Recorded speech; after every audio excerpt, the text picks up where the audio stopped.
Xbox has just dropped the price of Game Pass, and obviously this is a massive win, but also that's come out this week is the new strategy that Xbox is trying to put in place.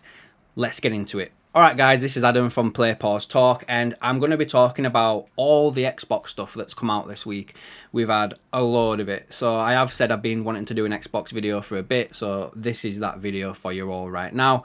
So, first off, I think what we need to obviously go over first, obviously the Game Pass thing to start with. So, it's dropped in price, which is obviously a massive win for the customer. It's dropped from like $29.99 US to $22.99, and then also Game Pass PC I think's gone now down to $13.99. It's still above what it was to start with, but seeing any sort of subscription come down in price is a win, isn't it? Like, let's be honest with ourselves right now. But they have also taken out Call of Duty from the subscription, which so it won't launch day and day in the subscription service. It will come in the year after. Now, I don't think many people are going to be overly bothered about that. Like, that's just my personal opinion. Like, I never subscribed to Game Pass when I had it for Call of Duty. I did it for everything else. So let's see what happens there regarding if it's just going to be Call of Duty that comes out of it. So yeah, I mean, let's have a look a bit further into this. Like, so why did this happen, in all fairness? So there's been reports that I've got pulled up here from like the Bloomberg, and they were suggesting that Xbox hasn't been happy with the growth of the Game Pass as a whole, and more importantly the revenue it was doing. Like, if you remember, I think they were saying like they wanted to get like to 100 million subscribers by like a certain time point, and I think Game Pass is like stagnated around the 30 odd million for the past few years now, in all fairness, and a lot of people did drop off when the price went up as well. So it's not in a good spot where it's at right now. And obviously Asha Sharma's only been in there now like what, a couple of months, and this is one of the first moves that she's made, really, in all fairness.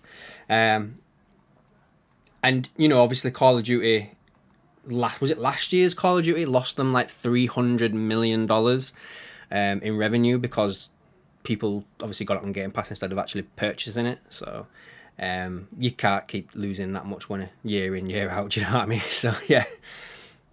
So as you know, like, it makes more sense that way for me, doesn't it? You know, with cheaper subscription, but then you're protecting the biggest money maker as well in Call of Duty.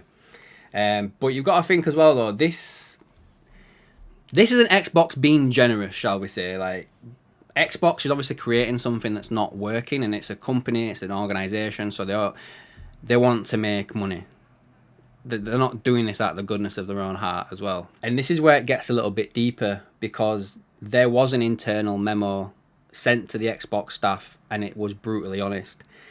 They straight up say in the memo that players are frustrated, pricing's too high, the experience has become fragmented, PC's not strong enough by itself. They even admit that the model that's got them this far will not be the one that takes them further forward.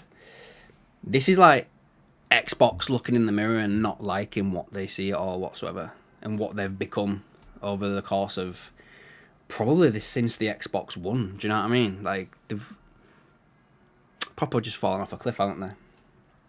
So if Call of Duty is no longer going to be on day one, what actually is? What stops them from doing this to other games? You know, Game Pass used to be like simple. It was like your first part is day one, no questions asked. Now it could become case by case. Like, I don't think that we're going to get that straight away, because I do think that like the fans would be in uproar about that, in all fairness. Like, could you imagine if they started going like the new Halo or the new Gears is not going to be on Game Pass? Like, I can't see that happening anytime soon, but we'll see. But this is where it all starts to connect as well. Ever since Asha Sharma has come in as the CEO, it feels like Xbox has had a bit of a reality check. Because this week we've had the price drop, Call of Duty pulled back, and they're now apparently going to be no longer called Microsoft Gaming. They're going to be go back to Xbox as the core identity. And that might sound small, but it's not. Because for a while, Xbox hasn't felt like Xbox. It felt like it was part of this big corporate machine, and everything was just being churned around and spit you out the other end. But now it feels like they're trying to get their identity back, which they've obviously lost. They're even talking internally about the return of Xbox and putting players first again. There was also, like, in this memo, like, they touched on exclusivity as well. Like, this could be big. Like, they're now talking about reevaluating that, which is obviously massive, like, because it's been one of the biggest complaints from fans. Like, after putting the games on, like, PlayStation, it felt like Xbox didn't really stand for anything anymore. Like, why would I buy an Xbox when I could go get a PS5 or whatever and play all their games as well as yours? Like, it defies the object, really, doesn't it? And you making hardware. But now it sounds that they are at least reconsidering all of that. Whether that means they go full exclusive again or timed exclusivity, either way, it's going to be a huge change of direction. If I had to be perfectly honest with you, I don't think they're going to go back full exclusive. It would probably be timed exclusivity. So you'd be talking, like, say, I don't know, let's pick a game out. Clockwork Revolution, that's probably going to come out next year now. That will probably launch on Xbox first, and then maybe, I think the max you can probably go is like a year in it. The year later, it comes out on PlayStation. Like, I don't think you're going to get full exclusivity ever again on Xbox. Can't put the toothpaste back in the tube, shall we say. So when you look at all of this together, this isn't just about a price drop. This is Xbox trying to reset. And for the first time in a while, that direction actually feels clear. And I'll be honest with you, I started off, my first console I ever bought myself was an Xbox 360. I had the PS1 and the PS2 prior to that, but the first one I ever bought was a 360. And then I obviously got the Xbox One, the PS4, sold the Xbox One after that because there was no point having it. This gen, I got the Series X, I got the PS5, and I could go months and months and months without touching my Xbox, in all fairness. Like, there's nothing that really, I don't need to do it, do you know what I mean? Don't even need to turn it on.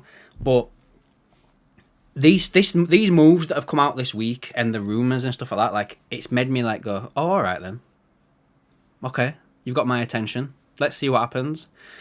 I'm not going to say right now that they've fixed everything. There's a long way to go.